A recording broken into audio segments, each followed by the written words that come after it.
such an asshole!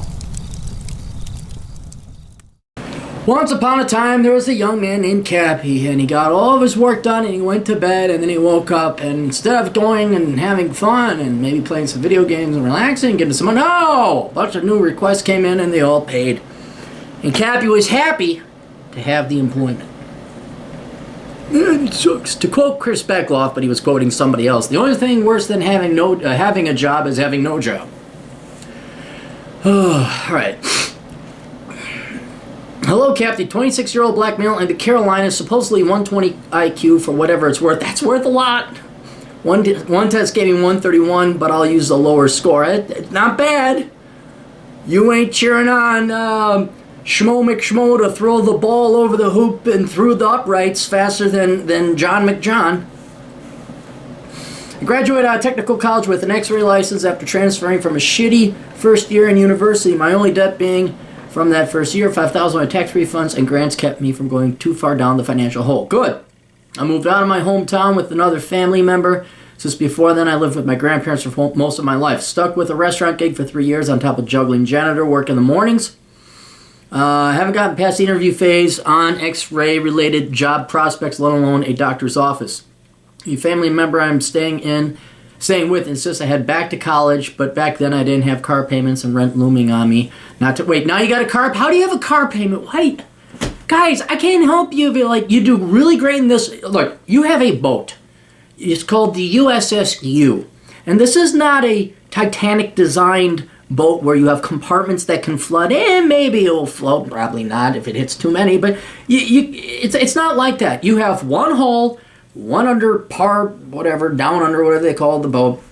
And if you say, hey, look, a torpedo didn't hit me here. I avoided a worthless degree. Oh, but I borrowed $60,000 to buy a brand new Dodge diesel truck. Boom! Big torpedo. Don't matter where the water gets in. Now you got to start bailing instead of floating around the ocean of go find some pussy.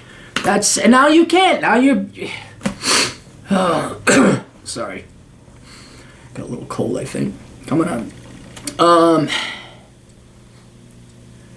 Didn't have car payments and rent looming on me. Not to mention a lot of entry-level gigs still urged 2 years prior experience, some wanting the experience out of school. Instead, I tried, fuck the boomers.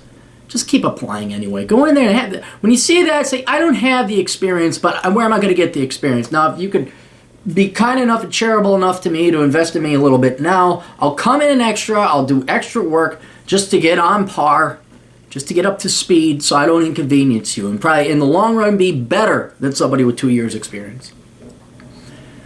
So I'm wanting the experience. Instead, I tried to pick up some skills as I saved money getting a forklift safety certificate. All right. I recently got a job offer at a warehouse that will pay me $11 an hour, plus insurance, paid time off, minor education courses, and a consistent schedule. Man, when I see that, I've had a couple people talk about wages, and man, these employers are really cutting down the wages, but then they throw in that insurance and all this other stuff to kind of makes up for it. Against the $10 an hour I make at the restaurant, which changes each week. Meanwhile, I still haven't gotten a call from any doctor's offices I've applied to in the meanwhile. Right now, my situation feels like an elaborate fork in the road. Family members stress I get more ambitious in life. My grandma thinks I should consider buying a house. What? More debt? More money? You don't even have a career? What, $11 an hour? Here's a question for your are your family members rich?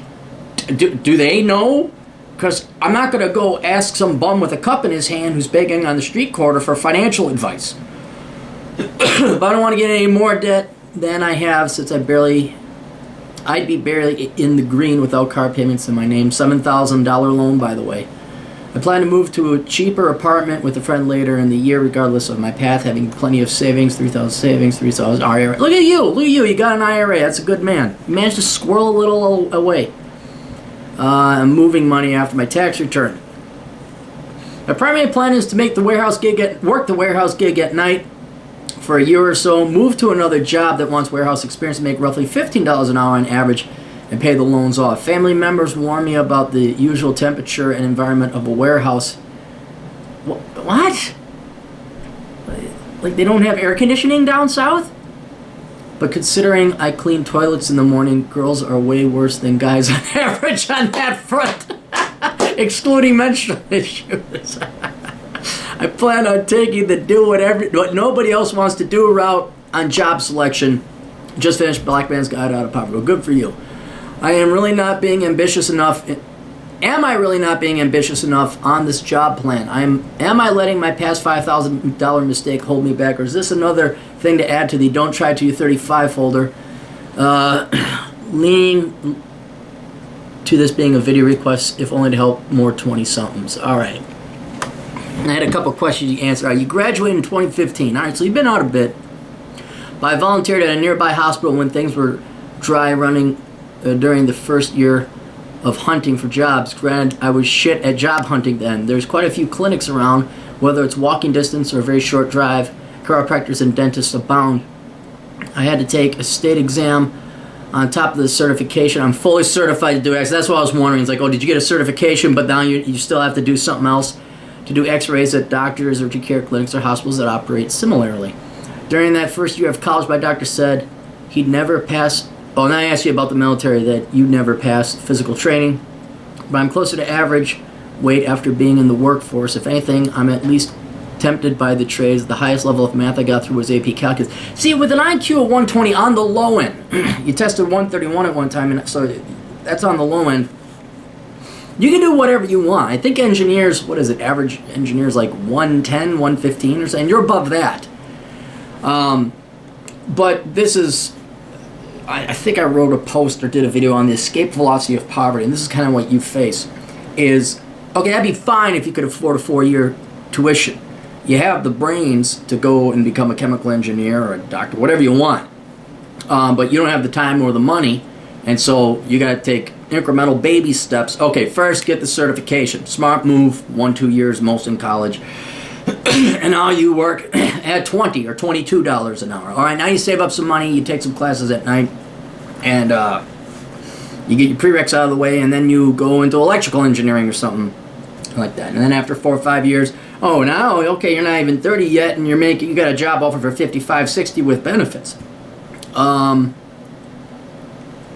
So you can, yeah, if you're in AP Calculus, you can do it. So if I have to head to school again later, I'm not worried about difficulty. The forklift training was sort of a backup plan after a family member said a CDL would be very fast-paced. But I've heard fast-paced on so many job descriptions, it's getting near buzzwords saying, yep, steep learning curve, hit the ground running. We don't have time to train you. We're baby boomers. We have to sit here and worry about how much money we pissed away in the 70s and 80s. Might consider working towards the CDL again if I get my feet wet in the warehouse. I think you're spread out enough with skills. You got 2 good skills, the X-ray thing and the forklift deal. I don't think you need to go. And the problem with CDL, I'm not against becoming a truck driver, but you got to drive the truck. You and then you got to go all over the places. For some people, if you want to be adventurous, that's fine. But you can't sit and study. So again, I recommend it all the time. Security guard work, something that you can do at night and work on your studying. You're not studying anything right now, so yeah, go ahead. It's another good skill to have, I guess, if you want it. But I'd kind of postpone on that and try and put some effort into finding jobs. All right, let's go back to the original. Pick up the skill, save money for that. Apply it in the meantime. Okay, obviously keep working the forklift gig. You got to do what pays. You got to do what works. Let's see what the average pay for X-ray technician is. Because if you can get $15 an hour as a forklift operator, X-ray technician jobs, let's see. Indeed.com. Let's see what we got. 30 to 40 an hour. California. Licensed. California, Louisiana, New Jersey. Average pay, $25, $27 an hour. Minimum $8 an hour. Okay, so maybe you go get some work. Okay, now I don't know about the industry, but I'd imagine if you're at a hospital, they don't do 9 to 5. They run 24/7. Do they run X-ray? Do they take X-rays at night? I imagine they must. What about work? What about applying for the 3rd shift? Go do forklift during the daytime or 2nd shift. Sleep on the other shift, and then 3rd shift you go do X-ray. The reason why is this. I knew X-ray. I had a tenant who went in for X-ray school, and he got a job, and the economy wasn't as good. Let's take a look at the average. Let's just not go with Indeed. Let's try Career Builder. I want to see what the average pay is. No. You know, we'll just do Bureau of Labor Statistics. X-ray technician, BLS. Radiologist, MRI tech. Yeah, median pay, 60 grand. $28 an hour, not bad. Not bad at all. I'm trying to figure out why you haven't found a job.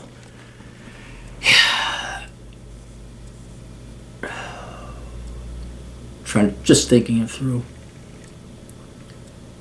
Family member stress, I get more ambitious in life. Grandma, I think I should be buying a house. Don't buy a house. I think we got that settled. Moving into a cheaper apartment.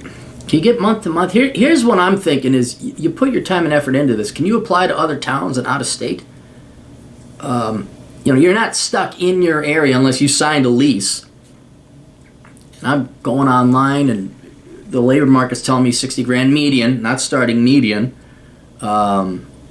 It's not like you got a degree in English lit. You have an actual skill. I don't know how. I don't know. So I'm thinking it might be something to do with your environment. Just for testing purposes, why don't you shoot some resumes out to the next town over, the next major town over, and then send some resumes out of state. And make sure you send them to tax-free states. Don't be sending it to California and New York, all right? Send it to Florida, send it to Tennessee.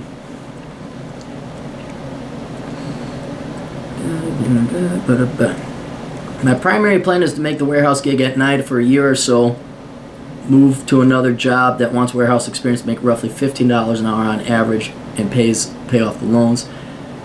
Family member, don't even consider what your family says. Considering I clean toilets in the morning, so you got a part-time gig as well. Plan on taking the do what nobody else wants to route on job selection. Am I not being ambitious enough in this job plan? No, I don't think you're ambitious enough. I think you might be stretching yourself a little bit too thin across all these part-time jobs. Look, applying for a job is a job. It's a royal pain in the ass. And if you're a young man such as yourself, you got a shit ton of part-time jobs. You got to chase after girls. You got to hit the gym. You got to do your real fucking thing so you can get the money to go chase after girls. You got to have probably a part-time other job that pays, helps you pay off your student. And then you probably have to hit education again if you're a younger fella. So that because it's not enough. But again, we're going to postpone that. I think with working the nighttime gig as a forklift operator, it's fine. Every 20-something guy has to do that. That's the rule of the game. Going on getting $15 an hour average. So, and I used to say security is security back in my day. Security was security, not just because you're working security, but it provided a secure income. Wasn't the best, but it paid enough that you could pay for food, clothing, and shelter. So it looks like your forklift operations is your security. So you don't give that one up. You can clean toilets in the morning if you want, be a janitor, okay, but I want to take on, see, now you're thinking CDL and this or that, and that. No, you don't, there's only 24 hours in a day, and somewhere in there you got to eat, sleep, and shit. So I think you're okay with your current plan and your current workload now. But you're going to need to put a little bit more time and effort. And it's not that you weren't ambitious. I'm sure you did apply for jobs. But you're going to have to start applying again for X-ray technician jobs.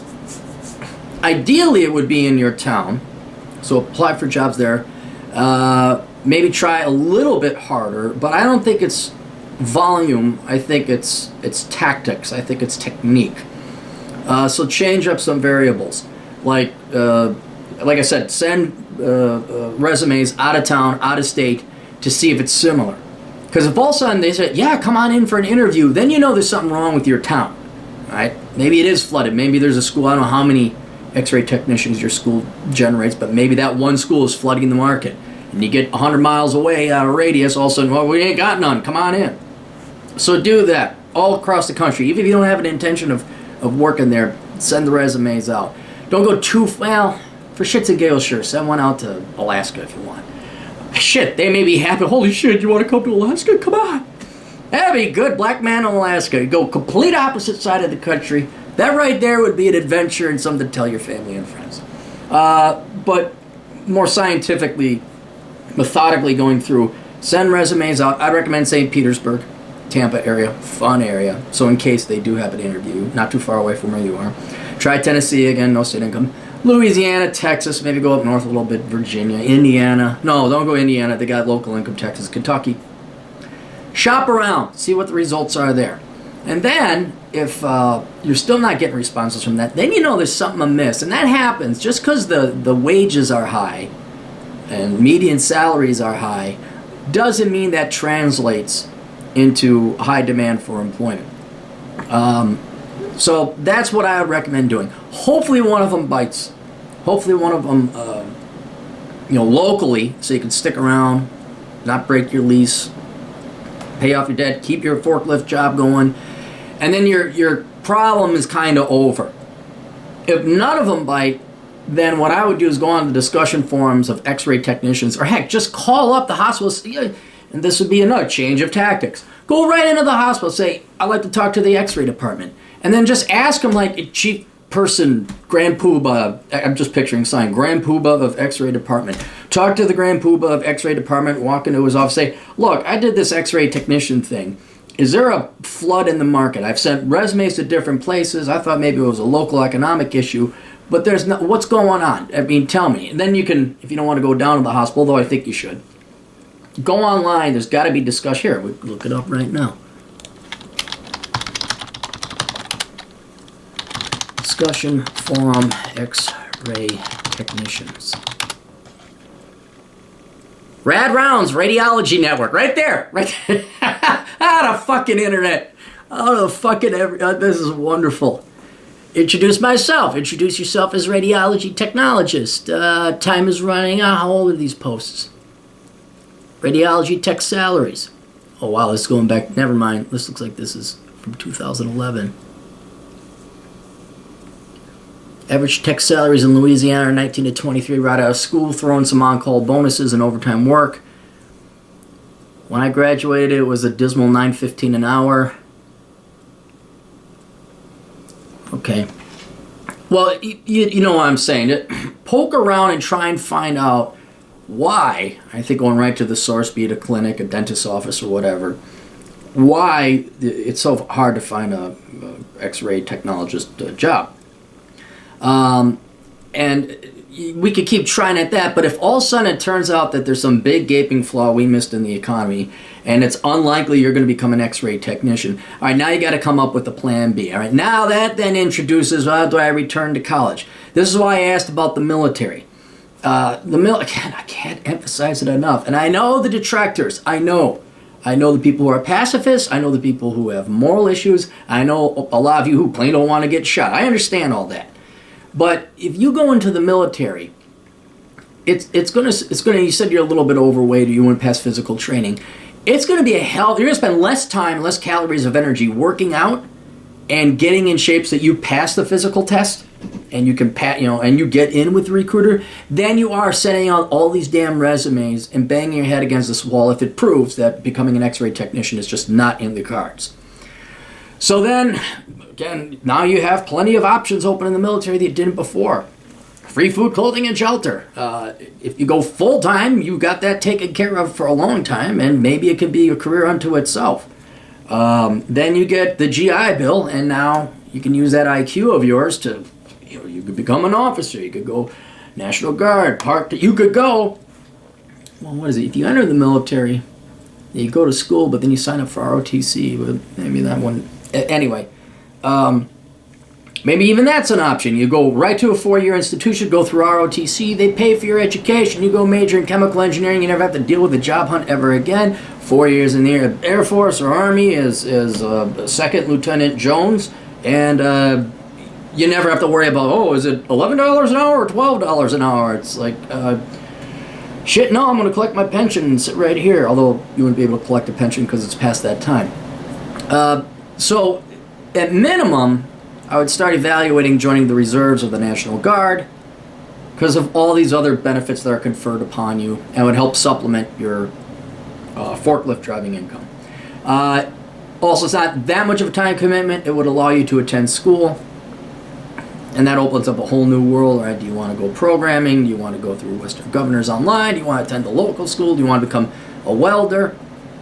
I would encourage you to, with on the low an IQ of 120, I would encourage you to spend an hour a night for the next couple of weeks evaluating nuclear engineering, chemical engineering, electrical engineering, mechanical engineering, actuarial science. Don't aim low, not with that IQ. Aim a high. See if any of those pique your interest. And down the road, let's say you do find an X-ray technician position, and it's just another job, which it's likely going to be. Everybody's job doesn't necessarily suck, but it gets boring. I just think down the road, either because you can't find a job shortly down the road because you can't find a job as an X-ray technician, or down the road where you're like, okay, I can do this in my sleep. I don't think your brain is going to be challenged and satiated enough with doing that. And you're inevitably going to find yourself going back to education of some kind. What I'm saying now is invest some time and money. Another part-time job. Investing time at night or whenever you have free time. Evaluating what you have an intellectual interest in fields that pay well. So all those engineering things that I mentioned. But otherwise, no, you're doing fine. This is standard shit. I mean, I remember when I was your age, I thought I was a miserable failure. Like I put all this effort in, I graduated top of the class, blah blah blah blah. And no, it's just life sucks. It sucks. And you got a job. You're doing it. And dude, what are you? 26? You said. Graduate. You're 26. Compare yourself to the average 26-year-old right now. They got shit tons of debt. Yeah, I know I bust your balls for having the car loan, but it's only $7,000 and what?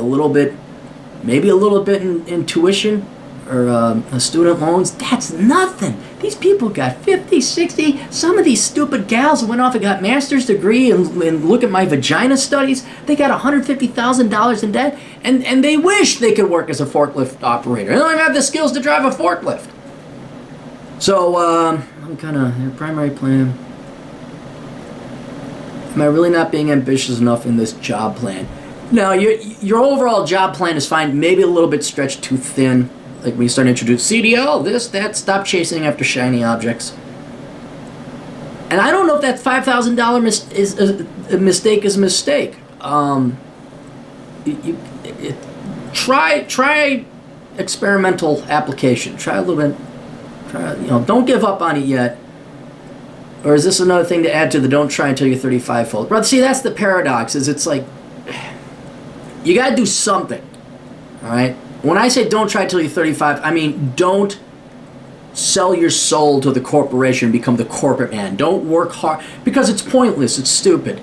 No one's going to take you seriously because you don't got none of this. And sadly, I hate to admit how true that is. Right now, I probably could walk into banking, demand a 50% raise, even though my skills have atrophied in the past 7 years, just because of this right there. This is like, I'd have to comb this out a bit and coif it and look like fucking Mitt Romney. But I could walk in, and this is going to give me more money than my fucking degree ever would. But it's while you're in your 20s, no one is taking you seriously. So certainly skill up, certainly try, and if it comes to you, cool. Like I just hung out with this kid last night, another client of Asshole Consulting, 24, and he fell into it. It was by luck. It's not by connections. He worked hard. He just works for this really cool company. Now they got him flying all over the country, and he's doing, I could say marketing, I just can't say what company. But he would never have had that success. So sometimes the blind squirrels do find acorns. So you do try, you do get some skills, but you don't drop $150,000 on it. You don't spend 6 to 8 years of your life on it. You do have to make some money, and if they're not going to give you an opportunity, they're not going to reward you, then you don't try any harder. And that's really what the don't try until you're 35 is. So anyway, no, you're doing fine. This is this is what galvanizes you. This is what makes men men and women women, and the good ones, the strong ones. Where it's like, yeah, I remember busting my ass off, and then you appreciate $1, and then you understand how to budget, and then you're not pissing away your money because mommy and daddy paid for everything through college. You graduate with your master's degree, and then you act as like some kind of student counselor, and you make 80 grand a year, but you didn't have to strive and struggle, and you spend 90 grand a year. So this is all good. It's a pain in the ass, but you're not starving. You got a roof over your head. You're not lazy. You're doing all right. Yeah, this is just, like I said, military, different application tactics. Go right to the hospitals, right to the, say, what's going on? Why can't I find, tell me, what's wrong? And if you find out, oh, wow, that's why, and it's not coming back, okay, plan B. Military, engineering, trade school, programming, whatever you want. All right, that's it. Cappy's got to get to other work. We'll see you guys later. Toodles.